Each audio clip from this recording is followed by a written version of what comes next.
Assalamualaikum dear viewers, this is me Nasir Khan Khail. How to save Microsoft Word document as web page.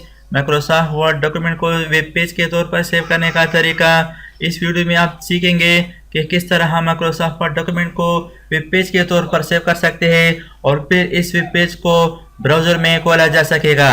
तो चलिए शुरू करते हैं। Keyboard से shortcut F12 press करें। F12 press करने से save as dialog box open हो गया। यहाँ से लोकेशन सेलेक्ट करें। फॉर एग्जांपल मैंने डेस्कटॉप सेलेक्ट कर दिया। फाइल के लिए नेम टाइप करें। इसके बाद सेव एज टाइप, ये इंपॉर्टेंट ऑप्शन है, सेव एज टाइप सेलेक्ट करें और यहाँ से वेब पेज .html वाला ये सेलेक्ट करें और यहाँ से आप इस वेब पेज का जो टाइटल है चेंज कर सकते हैं। चेंज टाइटल पर क्लिक करें। यहाँ से आप इस पेज का टाइटल चेंज कर सकते हैं। ओके पर क्लिक करें।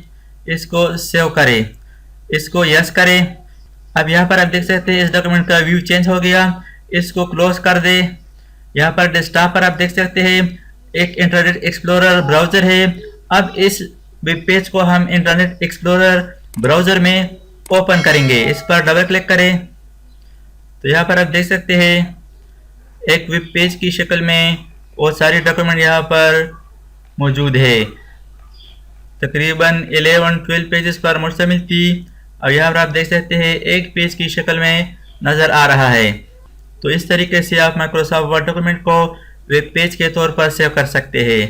Thanks for watching. अल्लाह हाफिज़। दोस्तों, अगर आपने अभी तक हमारे चैनल को सब्सक्राइब ना किया हो तो सब्सक्राइब कीजिए और साथ ही बेल आइकन पर क्लिक करें और हर वीडियो की नोटिफिकेशन से बाखबर रहेंगे।